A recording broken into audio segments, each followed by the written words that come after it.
أعوذ بالله من الشيطان الرجيم. بسم الله الرحمن الرحيم. الحمد لله رب العالمين. الرحمن الرحيم. مالك يوم الدين. إياك نعبد وإياك نستعين. اهدنا الصراط المستقيم. صراط الذين أنعمت عليهم غير المغضوب عليهم ولا الضالين.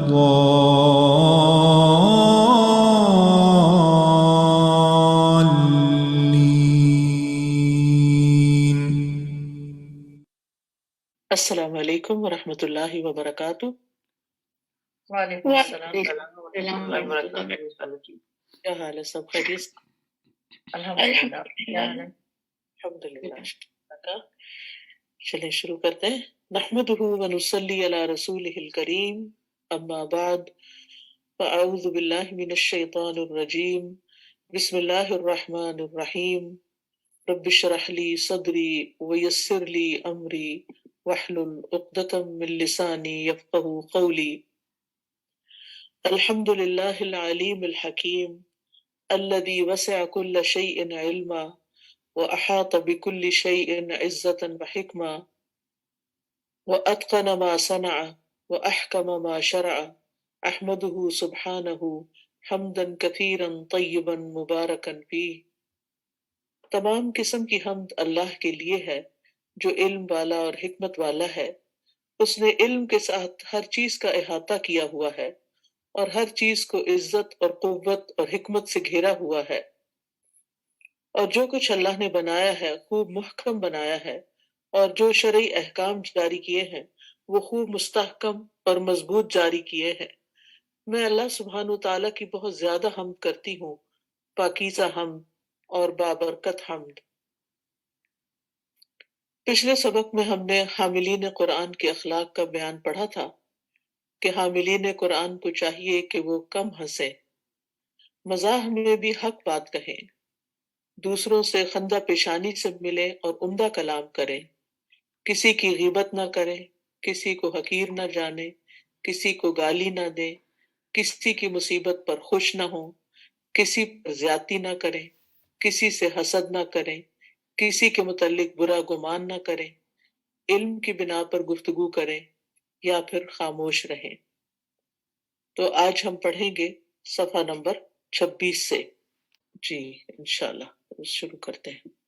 قد جعل القرآن والسنة والفقه دلیلہ الى كل خلق حسن جمیل، حافظا لجمیع جوارحہ عما نہی عنہ، ان مشى مشى بعلم وإن قعد قعد بعلم، يجتهد ليسلم الناس من لسانه ولا يجهل، وإن جهل عليه حلم ولا يظلم، وإن ظلم عفا ولا يبغي على أحد، وإن بغي عليه صبر، يقزم غيظه ليرضي ربه ويغيظ عدوه، متواضع في نفسه اذا قیل له الحق قبله من صغیر او کبیر۔ وہ ہر اچھے اور خوبصورت اخلاق کو اپنانے کے لیے قرآن و سنت اور فقہ کو اپنا رہنما بنا لے، اور جن باتوں سے اس کو منع کیا گیا ہے ان سے اپنے تمام اعضاء کی حفاظت کرنے والا ہو۔ اگر وہ چلے تو علم کی بنیاد پر چلے، اور اگر وہ بیٹھے تو علم کی بنیاد پر بیٹھے۔ وہ پوری کوشش کرے کہ لوگ اس کی زبان اور اس کے ہاتھ کی ایذا رسانیوں سے محفوظ رہیں، اور وہ جہالت نہ برتے، خاص طور پر جب لڑائی جھگڑا کرے، اور اگر کوئی اس سے جہالت برتے تو وہ بردباری سے کام لے اور وہ ظلم نہ کرے، اور اگر اس پر ظلم کیا جائے تو درگزر سے کام لے اور کسی پر ظلم و زیادتی نہ کرے، اور اگر اس پر زیادتی کی جائے تو وہ صبر کرے اور اپنا غصہ پی لے تاکہ وہ اپنے رب کو راضی کر سکے اور اپنے دشمن یعنی شیطان کو غصہ دلائے، اور وہ اپنی ذات میں انکساری کرنے والا جب اس کو حق بات کہی جائے تو وہ قبول کر لے، خواہ کسی چھوٹے نے کہی ہو یا بڑے نے کہی ہو۔ اب تھوڑی سی اس کی شرح کی طرف آتے ہیں۔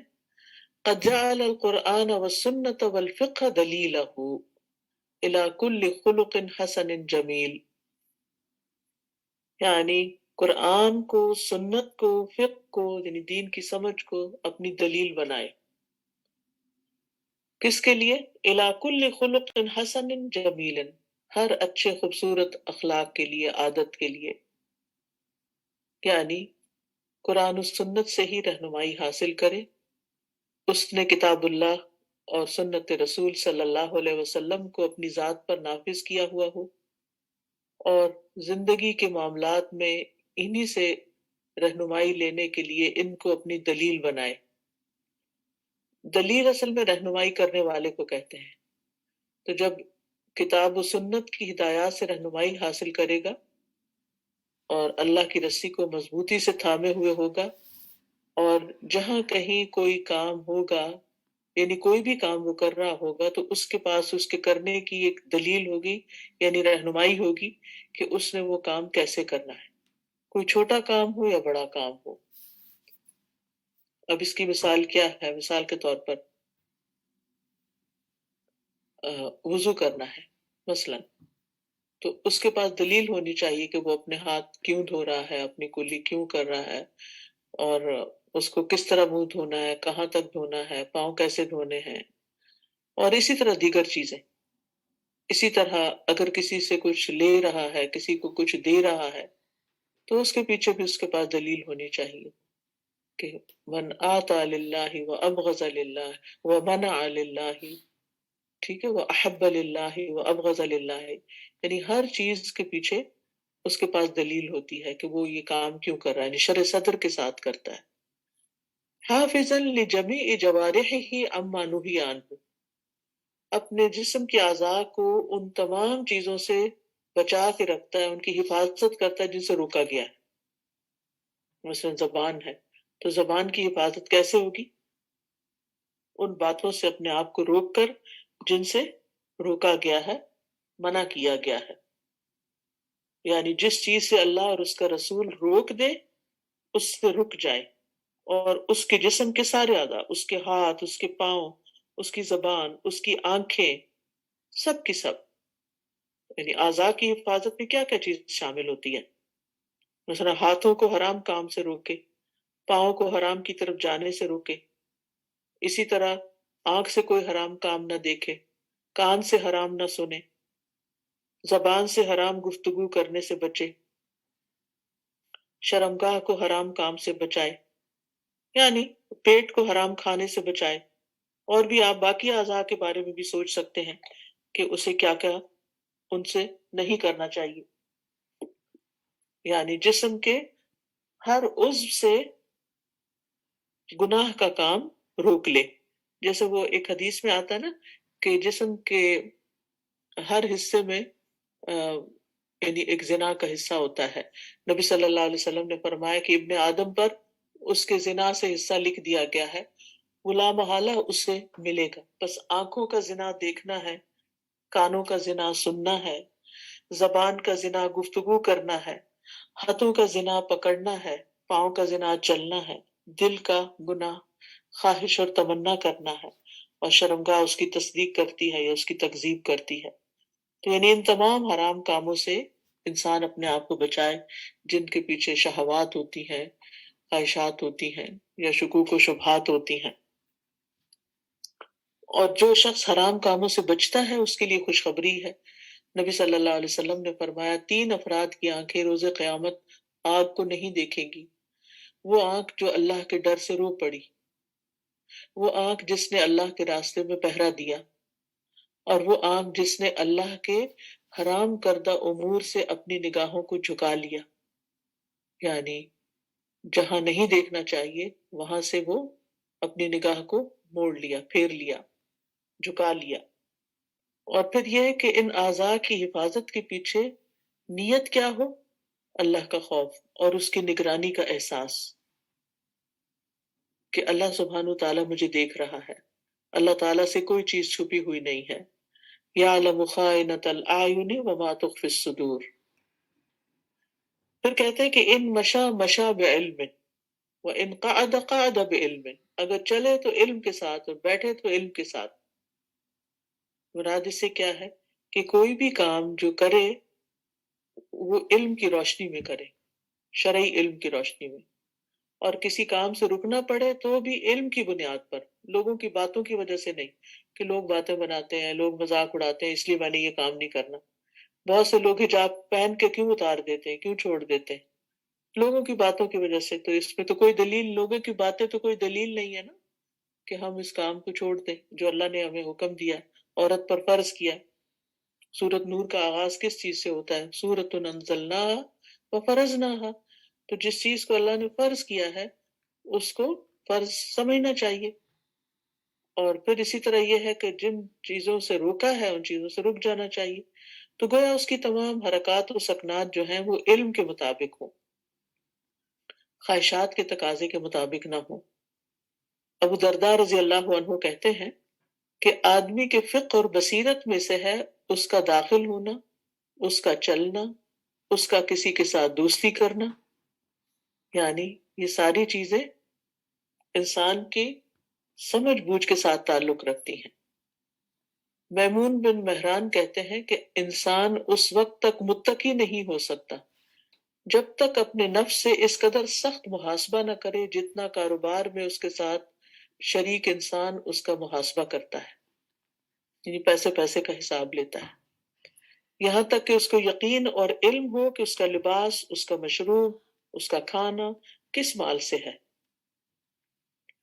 یعنی یہ سارا تقوی کا تقاضا ہے۔ پھر کھانے پینے اور اپنی چال میں شبہ والی چیزوں سے بچے، یعنی حلال کو تلاش کرے، اور پھر اگر اس میں کوئی حرام شامل ہے یا شبہ والی چیز ہے تو اس سے رک جائے۔ پھر کہتے ہیں کہ یجتہد لیسلم الناس من لسانہ ویدہ، کہ وہ دوسروں کو تکلیف دینے سے بچنے کی پوری کوشش کرے کہ اپنی زبان اور اپنے ہاتھ سے کسی کو تکلیف نہ دے۔ یجتہد یعنی خوب کوشش کرے، محنت کرے، لیسلم تاکہ سلامت رہے، الناس لوگ، کس سے؟ من لسانہ ویدہ، اس کی زبان سے اور اس کے ہاتھ سے، یعنی دوسروں کو تکلیف دینے سے اپنی زبان کی حفاظت کرے اور اپنے ہاتھ کی حفاظت کرے کہ وہ دوسروں کو تکلیف نہ پہنچائے۔ اور مسلمان کی تعریف بھی یہی ہے۔ مسلمان کون ہے؟ وہ جس کی زبان اور اس کے ہاتھ سے دوسرے مسلمان محفوظ رہتے ہیں، پھر دوسروں پر ہاتھ نہ اٹھائے۔ حضرت عائشہ کہتی ہیں کہ رسول اللہ صلی اللہ علیہ وسلم نے کبھی کسی کو اپنی ذات کے لیے اپنے ہاتھ سے نہیں مارا، نہ کسی عورت کو، نہ ہی خادم کو۔ غصہ بھی آئے تو اپنے ہاتھ کو روک لے، کیونکہ قیامت کے دن سب سے مفلس انسان کون ہوگا؟ رسول اللہ صلی اللہ علیہ وسلم نے فرمایا کیا تم جانتے ہو کہ مفلس کون ہے؟ صحابہ نے عرض کیا ہم میں، مفلس وہ ہے جس کے پاس درہم اور مال و اسباب نہ ہو۔ تو رسول اللہ صلی اللہ علیہ وسلم نے فرمایا بے شک قیامت کے دن میری امت کا مفلس وہ آدمی ہوگا جو نماز، روزے، زکوٰۃ وغیرہ سب کچھ لے کر آئے گا، لیکن اس آدمی نے دنیا میں کسی کو گالی دی ہوگی، کسی پہ تہمت لگائی ہوگی، کسی کا مال کھایا ہوگا، کسی کا خون بہایا ہوگا، کسی کو مارا ہوگا، تو اس کی نیکیوں میں سے اس کو دے دیا جائے گا اور اس کے گناہ اس کو دے دیے جائیں گے۔ اور اگر اس کی نیکیاں ان کے حقوق کی ادائیگی سے پہلے ختم ہو گئی تو ان لوگوں کے گناہ اس آدمی پر ڈال دیے جائیں گے، پھر اس آدمی کو آگ میں ڈال دیا جائے گا۔ اللہ تعالی ہم سب کو محفوظ رکھے۔ تو اس کی نیکیوں میں سے اس کو دے دیا جائے گا اور اس کو دے دیا جائے گا، یعنی گناہ نہیں ہے پہلے حدیث کے الفاظ میں، یعنی نیکیوں میں سے مختلف لوگوں کو دے دیا جائے گا، یہ مطلب ہے۔ اور اگر نیکیاں حقوق کی ادائیگی سے پہلے ختم ہو گئی تو ان لوگوں کے گناہ اس آدمی پہ ڈال دیے جائیں گے، پھر اس آدمی کو جہنم میں ڈال دیا جائے گا۔ کتنی خطرناک بات۔ پھر ہے وَلَا يَجْهَلُ وَإِن جُهِلَ عَلَيْهِ حَلُمَ، یعنی جہالت نہ برتے، اور اگر اس پر کوئی جہالت کرے تو وہ حلم سے کام لے، یعنی جاہل اور احمق لوگوں کی طرح کی بد اخلاقی سے بچے، یعنی لوگوں کے ساتھ ایسا سلوک نہ کرے جو جاہل اور احمق بے وقوف لوگ کرتے ہیں، کیونکہ وہ ان کا معاملہ بد اخلاقی پر مبنی ہوتا ہے، گالم گلوچ کرتے ہیں، دوسروں کے ساتھ بد زبانی کرتے ہیں، اور اس طرح کے دیگر کبھی اعمال ان سے سرزد ہوتے ہیں، بلکہ اس کے برعکس جو اس سے لڑے اس سے بردباری سے پیش آئے۔ یعنی ایک تو یہ نہ کہ یہ خود جہالت کا ثبوت نہ دے، اور دوسرے یہ کہ اگر کوئی دے رہا ہے تو وَإِذَا خَاطَبَهُمُ الْجَاهِلُونَ قَالُوا سَلَامًا، تو عباد الرحمن کون ہوتے ہیں کہ جب جاہل لوگ ان سے مخاطب ہوتے ہیں تو وہ کہتے ہیں سلام ہو تم پر، یعنی کسی کی بد زبانی کا مقابلہ بد زبانی سے نہیں کرتے، لڑائی جھگڑے سے نہیں کرتے، یعنی جاہلوں کی گفتگو کا مقابلہ اچھی گفتگو سے کرتے ہیں، ادب کے ساتھ کرتے ہیں، جیسے کہ ایک اور آیت میں بھی آتا ہے وَإِذَا سَمِعُوا اللَّغْوَ أَعْرَضُوا عَنْهُ، جب وہ کوئی لغو فضول بات سنتے ہیں تو اس سے کنارہ کر لیتے ہیں، وَقَالُوا لَنَا أَعْمَالُنَا وَلَكُمْ أَعْمَالُكُمْ، اور کہتے ہیں کہ ہمارے لیے ہمارے اعمال ہیں اور تمہارے لیے تمہارے اعمال، سلام علیکم لا نبتغی الجاہلین، سلام ہے تم پر، ہم جاہلوں کو نہیں چاہتے۔ تو دوسروں کی جہالت کے مقابلے میں حلم اپنانا چاہیے، کیونکہ حلم جو ہے یہ بلند اخلاق کی نشانی ہے۔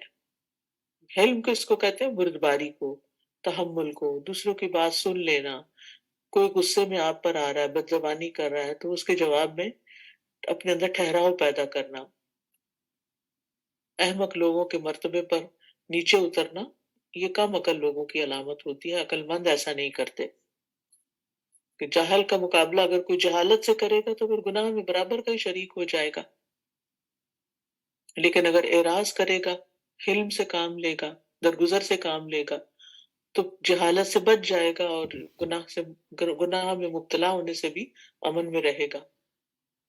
اب جاہل کی صفات کیا ہے یہ بھی ذرا سن لیجیے۔ جاہل وہ نہیں ہوتا جس کے پاس کوئی ڈگری نہ ہو، ہمارے ہاں تو جاہل اسی کو کہتے ہیں نا۔ حضرت علی بن ابی طالب کہتے ہیں کہ جاہل 6 عادات کی وجہ سے پہچانا جاتا ہے، یعنی وَإِذَا خَاطَبَهُمُ الْجَاهِلُونَ، تو جاہلون کون ہوتے ہیں؟ 6 باتیں جن میں اب ان باتوں میں اپنے آپ کو دیکھیے، ہم نے اپنے آپ کو دیکھنا، دوسروں کے اوپر نہیں نظر رکھنی کہ کون کیا کرتا ہے۔ نمبر 1، وہ معمولی باتوں پہ غضبناک ہو جاتا ہے، استغفر اللہ، چھوٹی چھوٹی باتوں پہ اریٹیٹ ہو کے غصہ کرتا ہے۔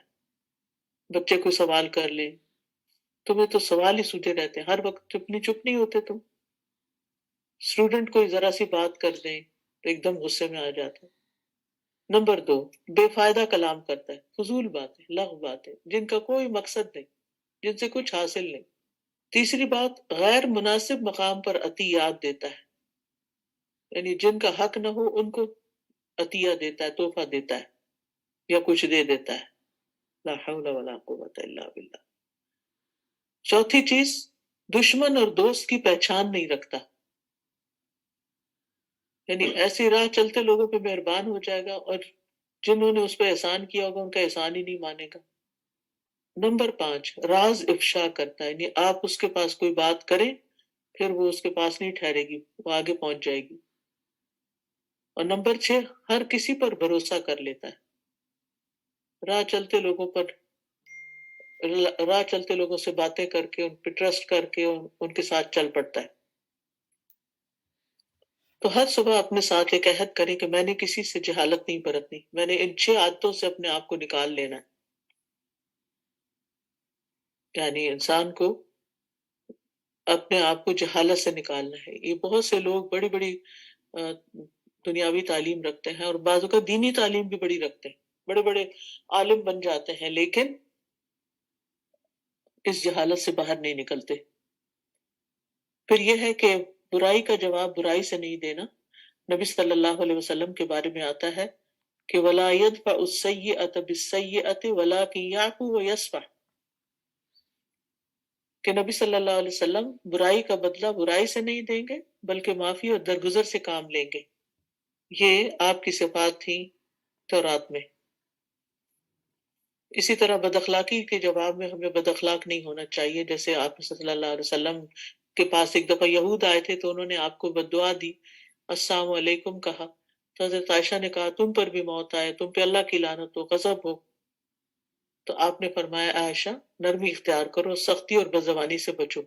یعنی یہ کوئی چھوٹی بات نہیں تھی کہ جو انہوں نے کہی تھی، اتنی بڑی بد دعا تھی، لیکن حضرت نبی صلی اللہ علیہ وسلم نے اس کے مقابلے میں حلم اختیار کیا اور حضرت عائشہ کو بھی روکا.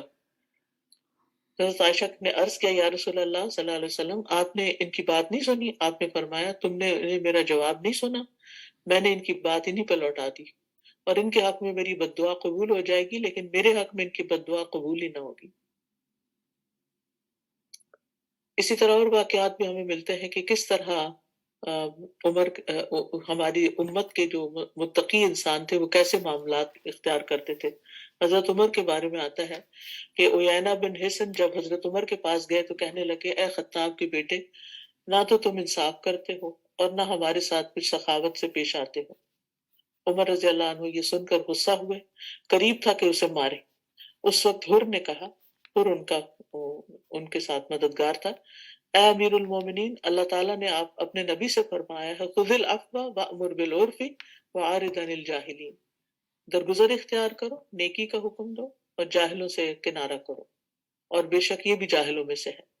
اللہ کی قسم جب حر نے قرآن مجید کی تلاوت کی تو عمر رضی اللہ عنہ بالکل ٹھنڈے پڑ گئے اور کتاب اللہ کے حکم کے سامنے ٹھہر جانے والے تھے. اسی طرح کہا جاتا ہے کہ عمر بن عبدالعزیز بیت اللہ کا طواف کر رہے تھے. آپ نے ایک آدمی کے پاؤں پہ پاؤں رکھ دیا جو آپ کے پہلو میں طواف کر رہا تھا. اس آدمی نے حضرت عمر بن عبدالعزیز سے کہا کیا تم گدھے ہو؟ تو انہوں نے کہا نہیں، میں تو عمر بن عبدالعزیز ہوں. کتنا خوبصورت جواب ہے. جو بردبار شخص ہوتا ہے اس کو اللہ کی مدد ملتی ہے.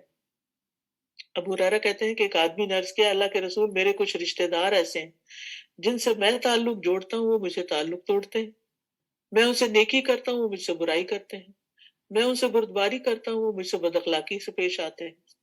تو آپ نے فرمایا اگر تم واقعی ایسے ہو جیسے تم کہہ رہے ہو تو گویا تم ان کو جلتی ہوئی راکھ کھلا رہے ہو، اور جب تک تم ایسا ہی کرتے رہو گے تو اللہ کی طرف سے ایک مددگار ان کے مقابلے میں تمہارے ساتھ رہے گا. یعنی اس سے یہ پتہ چلتا ہے، یہ جلتی ہوئی راکھ کھلانے کا مطلب کیا ہے کہ ان کے دلوں کے اندر بے چینی ہی رہے گی، پریشانی ہی رہے گی، یعنی ان کو چین نہیں آئے گا چاہے وہ کتنی بھی غصے میں باتیں کر لیں. پھر کہتے ہیں وَلَا يَظْلِمُ وَإِن ظُلِمَ عَفَا، کسی پہ ظلم نہیں کرتا، ظلم کیا جائے تو معاف کر دیتا ہے. وَلَا يَبْغِي عَلَىٰ أَحَدٍ، اور کسی پر زیادتی نہیں کرتا. وَإِن بُغِيَ عَلَيْهِ صَبَرَ، اگر اس پہ زیادتی کی جائے صاحب قرآن پہ تو صبر کر جاتا ہے. يَقْزِمُ غَيْظَهُ لِيُرْضِيَ رَبَّهُ، وہ اپنا غصہ پی جاتا ہے تاکہ اپنے رب کو راضی کرے. وَيَغِيظَ عَدُوَّهُ، اور شیطان کو غصہ دلائے، کیونکہ غصہ شیطان کی طرف سے ہوتا ہے. تو جب انسان غصہ نہیں کرتا تو شیطان کو غصہ آ جاتا ہے کہ میں نے اس کو غصہ دلایا اور یہ غصہ ہی نہیں کر رہا. یعنی خود کسی پہ ظلم نہیں کرے لیکن کوئی اس پہ ظلم کرے تو اس کو معاف کر دے، کیونکہ اس پر اسے اجر و ثواب ملے گا. یعنی وَلِرَبِّكَ فَاصْبِرْ، جیسے نبی صلی اللہ علیہ وسلم کو حکم تھا اور آپ کیا کرتے تھے. اور غصہ پی جائے یعنی اپنے دل میں ہی رکھے، ظاہر نہ کرے. اور جو اعلیٰ درجہ اس کا کیا ہوتا ہے کاظمین الغیظ کا، کہ وہ معاف کر دیتے ہیں، کچھ نہیں کہتے دوسرے کو. اور یہ اچھے اخلاق کا نچوڑ ہے.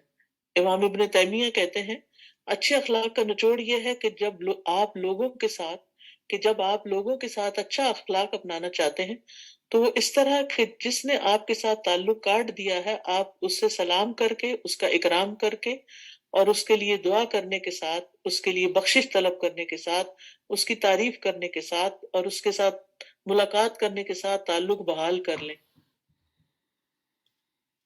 سبحان اللہ، یہ کر سکتے ہیں. یعنی جس نے آپ سے تعلق کاٹ دیا، آپ سے بات نہیں کرنا چاہتا، آپ کو پسند ہی نہیں کرتا، آپ کیا کریں؟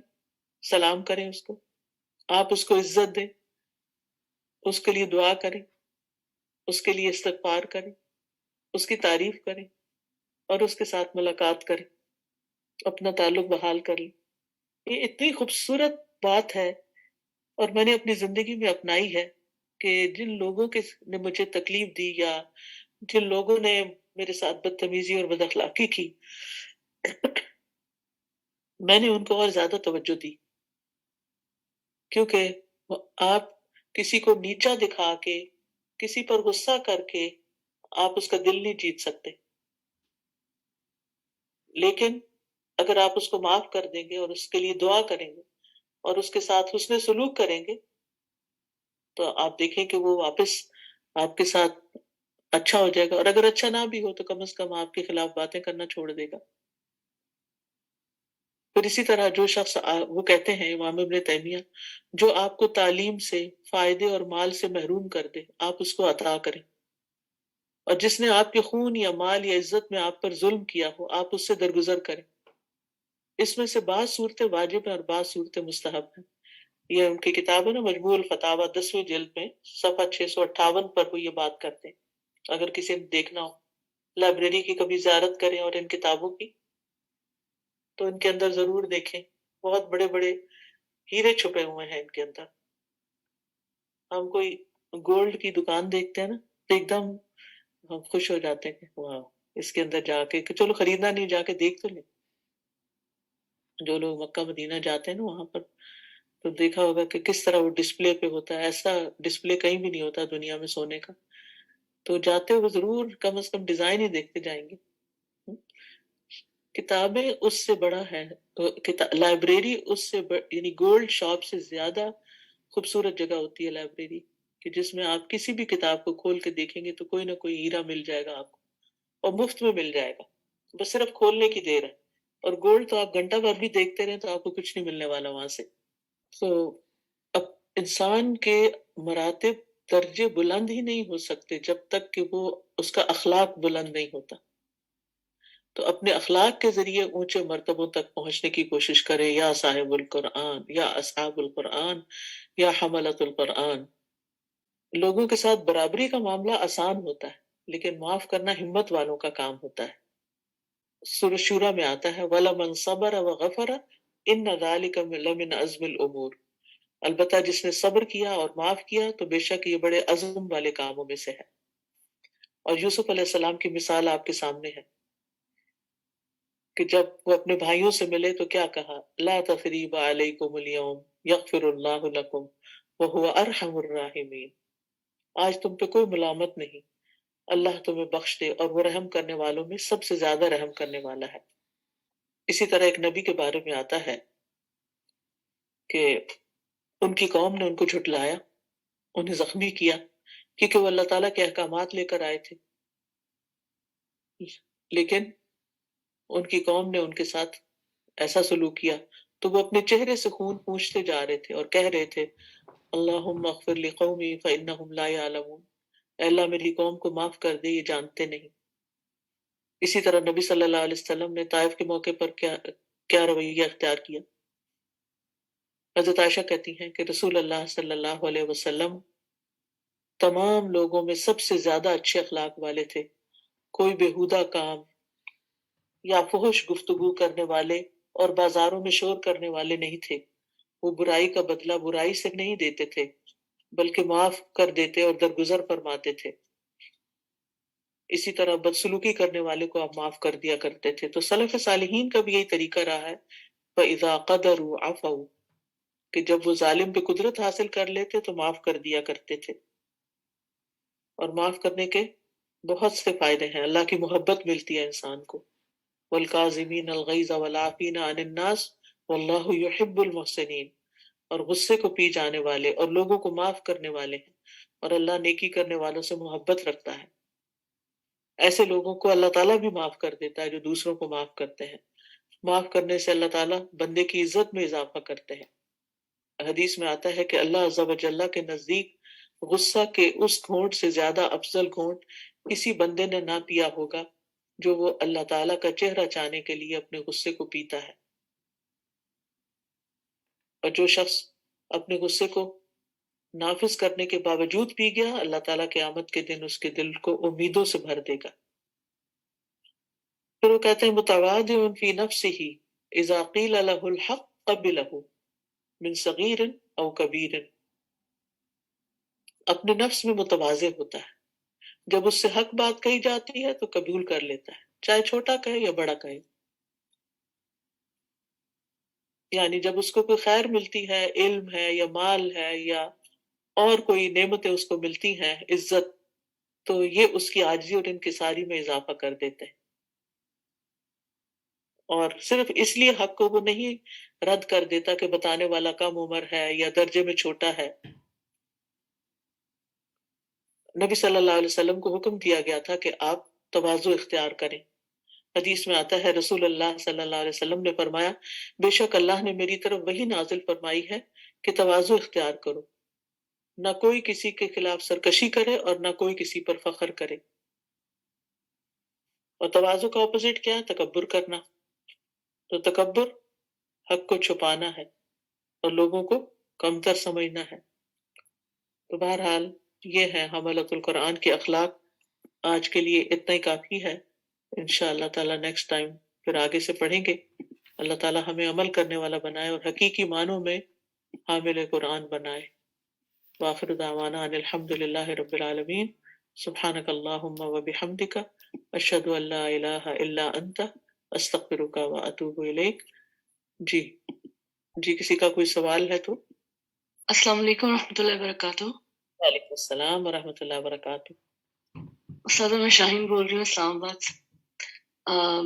آج کے لیسن کے بارے میں اپنی تھوڑی سی ریفلیکشن دینا چاہتی ہوں کہ اکثر ہم لوگ جب ایک لمیٹڈ اسکوپ میں ہوتے ہیں نا، یعنی ہمیں لگتا ہے کہ ہم کچھ بہت بڑا کام نہیں کر سکتے یا کوئی دین کی بہت بڑی خدمت نہیں کر سکتے، اور یعنی بڑے بڑے جو کام جو ہمارے ذہن میں ہوتے ہیں نا کہ ہم کچھ بڑا کریں.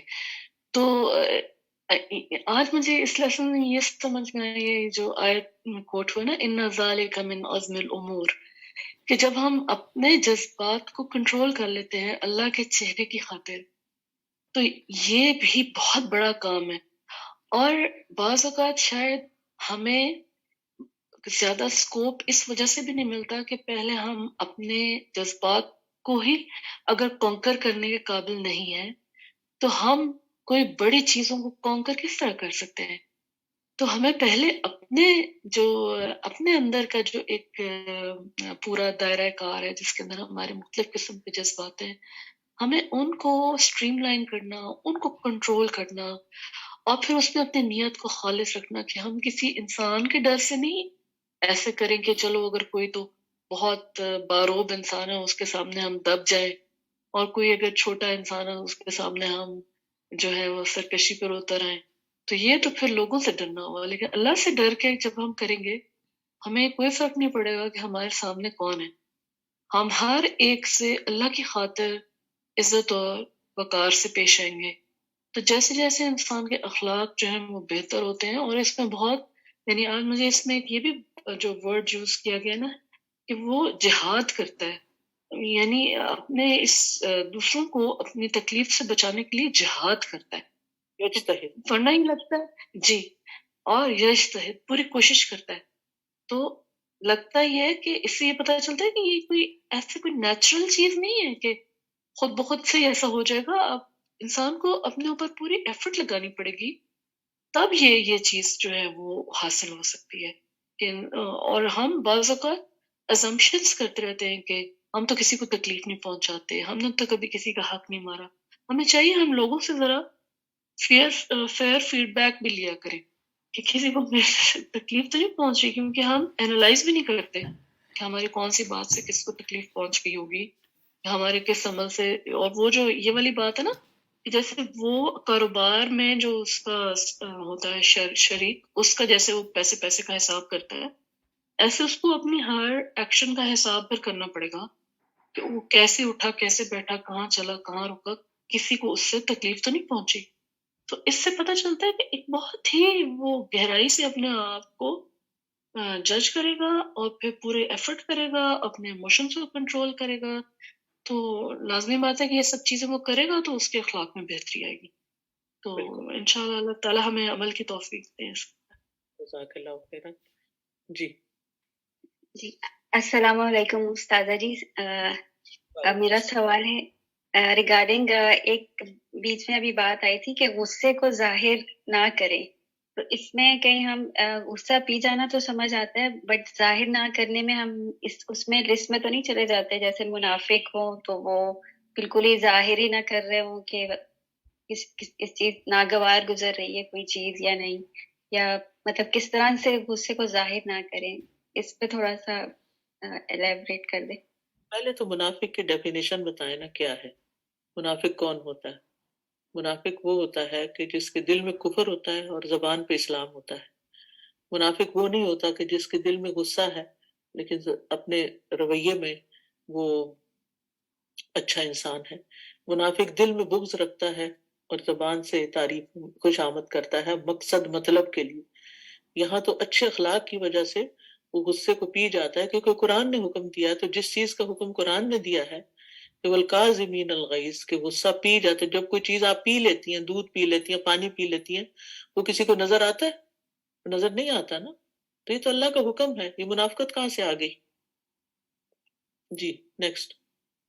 السلام علیکم ورحمۃ اللہ وبرکاتہ. استاد جی میں راحت سلطان انڈیا حیدرآباد سے بول رہی ہوں.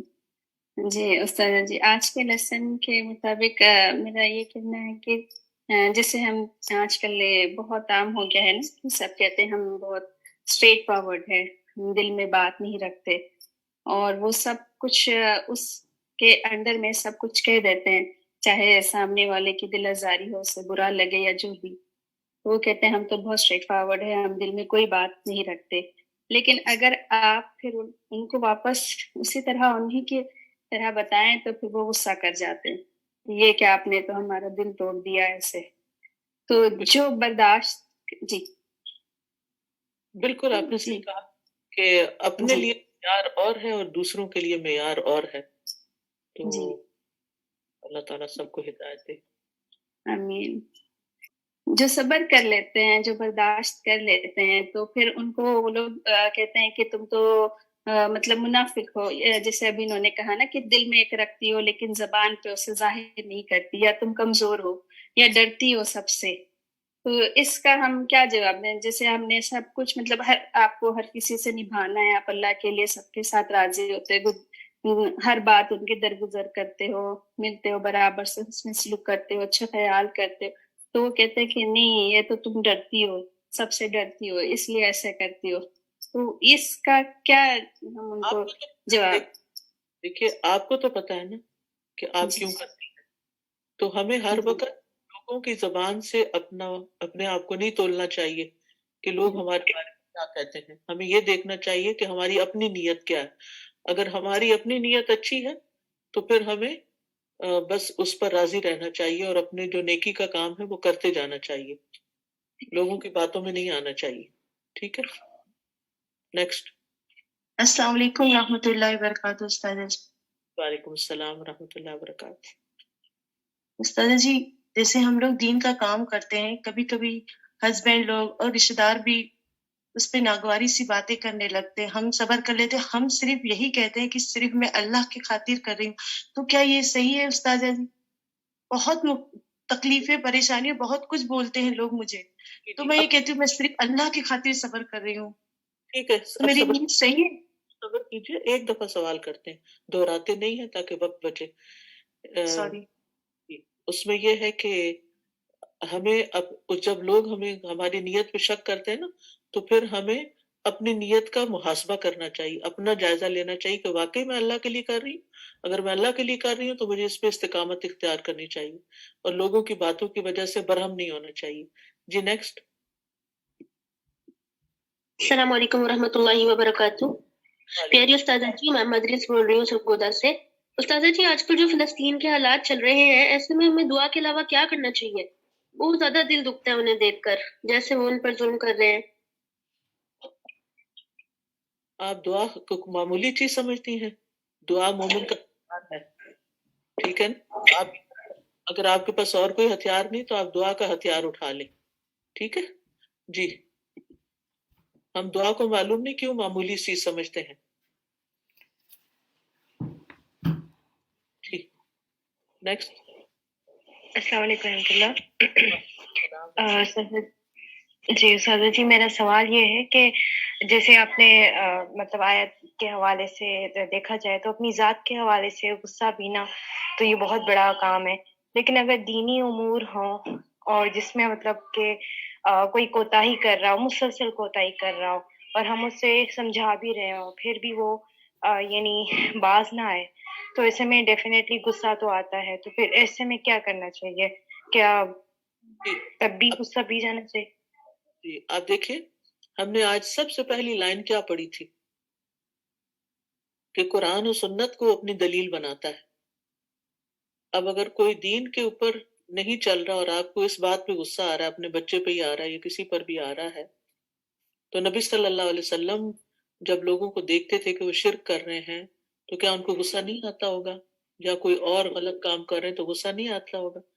تو آپ سیرت کا مطالعہ کریں، سنت کو پڑھیں اور دیکھیں کہ اس موقع پر آپ نے کیا کیا. ایک کتاب ہے غلطیوں کی اصلاح کا نبوی طریقہ، صلاح المنجد کی کتاب ہے، اردو ترجمہ ہو چکا ہے. اس ساری کتاب کو کئی بار پڑھیں تاکہ آپ کو یہ پتہ چلے کہ ایسے موقع پر ہمیں کیا کرنا چاہیے.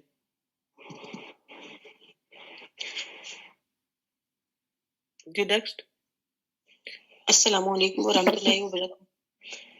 استاذہ جی مجھے میلاد کے حوالے سے پوچھنا تھا. جیسے میں ایک ٹیچر ہوں تو ہمارے اسکولس کے لیے نوٹیفیکیشن لکھا ہے کہ ہر اسکول میں میلاد منانی ہے، اور یہ تو مطلب ثابت بھی نہیں ہے، تو پھر ہمیں کیا ایسے فنکشن میں مطلب اٹینڈ کرنا چاہیے پروگرام یا نہیں کرنا چاہیے؟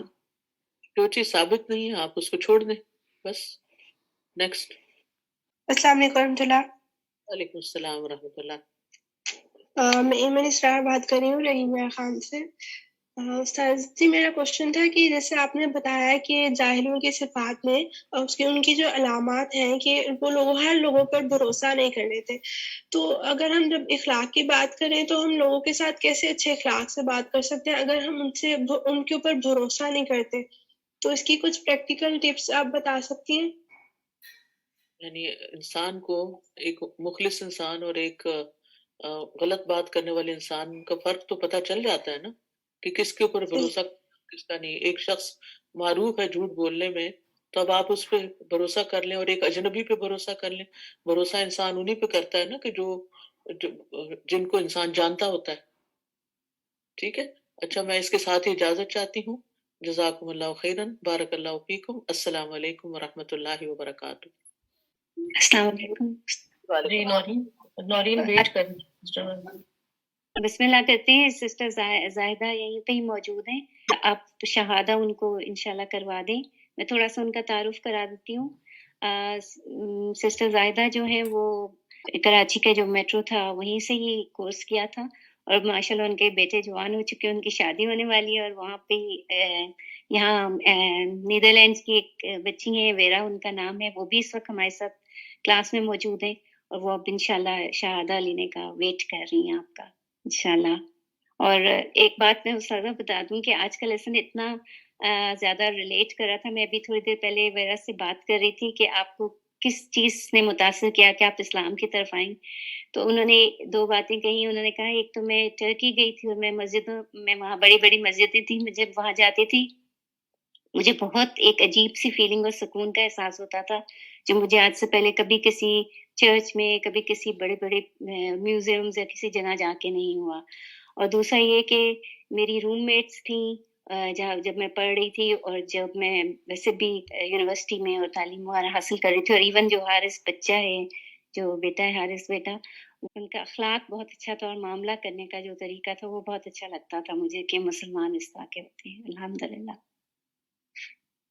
چلیے الحمدللہ. السلام علیکم ورحمۃ اللہ وبرکاتہ. وعلیکم السلام ورحمۃ اللہ وبرکاتہ. اساتذہ میں پتہ مجھے تو وہ بیان بھی نہیں کر سکتی کہ اللہ تعالیٰ آپ کو صحت تندرستی اللہ تعالیٰ ایمان کی حالت میں رکھے. میں آپ کی اسٹوڈنٹ تھی 2002 میں، کیا نام ہے، میٹرو سے میں نے تعلیم القرآن کا کورس کیا ہے. الحمدللہ ابھی تک جڑی ہوئی ہوں، اور بیٹا جوان ہو گیا تو الحمدللہ آج اس کی وائف جو ہے ڈچ، وہ مسلم ہو رہی ہے، وہ بھی آپ کے ہاتھوں سے، اور بہت خوشی ہو. اور میں خود نروس ہو رہی ہوں، لیکن وہ جو ہے میرا وہ بالکل نارمل بیٹھی ہوئی ہے اور آپ کا ویٹ کر رہی ہے کہ کب میں شہادہ پڑھوں، کب میں کلمہ پڑھوں، اور اتنی مطلب خوشی کا اظہار کر رہی ہے وہ نا. تو ہم کب سے سارے اور آپ کا انتظار کر رہے ہیں نا. ریلیکس ہو کے بیٹھی ہوئی، دوپٹہ اوڑا ہوا اس نے، بہت پیاری لگ رہی ہے ماشاء اللہ. اب شروع کرتے ہیں. السلام علیکم میرا، how are you? I'm good, thank you. It's so good to see you. Yeah. So, have you read something about Islam? Yes, Horace made me read. No, I first read a book about how Quran became a book and what is the structure of the Quran, so a bit of more of the history. And now I also started reading it, the Dutch version. Okay, that's good. So, do you believe in Allah subhanahu wa ta'ala, that he is the one, only one? Yes. Oh, by the way, I want to know, you were a Christian before, or No, I wasn't raised religious. you didn't believe in any religion? No, my parents weren't religious, so I wasn't brought up with a religion. Okay, good. So you believe in Allah subhanahu wa ta'ala? Yes, okay. And you believe in Prophet Muhammad sallallahu alaihi wasallam, that he is the final last messenger of Allah, and that Quran was revealed on him? Yes. Okay. And do you believe in angels? Yes. Okay. Do you believe that we will be raised after we die on the day of judgment? Yes. Okay. Then mashallah, you are already Muslim. Alhamdulillah. Alhamdulillah. So just repeat after me. This is a formality. Alhamdulillah. That whatever I say, you say after me. Okay? I have to do it a bit slowly, please, because otherwise it will be hard for me. Ashhadu Allah Allah ilaha illallah wa ashhadu anna Muhammadan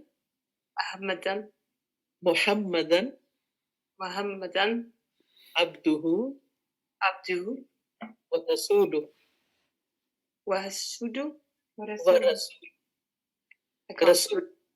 Rasuluhu.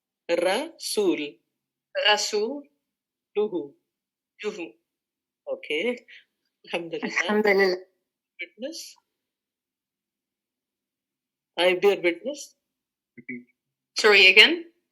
I bear witness I bear witness that there is no God but Allah, that there is no God but Allah, and I bear witness and I bear witness that Muhammad is his messenger. Is the passenger. Is his messenger. Messenger, sorry. Yeah, it's okay.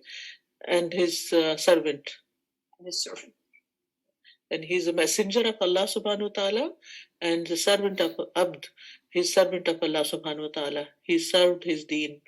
He conveyed the message to us.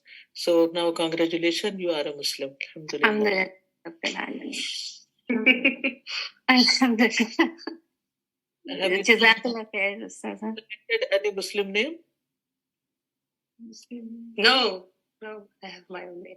So you are, if you say Nawera, just add N before your name. So it is from Noor, and Noor is light. So this will be a good name, Nawera. Thank you. Barakallahu feekum. Congratulations, and you are clean from all sins today. You are like a newborn. So pray for us that Allah subhanahu wa ta'ala forgive us as well. Ustaza ji, ek baat add karungi. I would like to add something here. The other day I was reminded of this hadith that whenever somebody reverts to Islam or embraces Islam, not just his sins are forgiven and he becomes as pure as a newborn baby, but all his sins and the things he used to do in the past, they are converted into hasanat. Yes. So he has double profit, double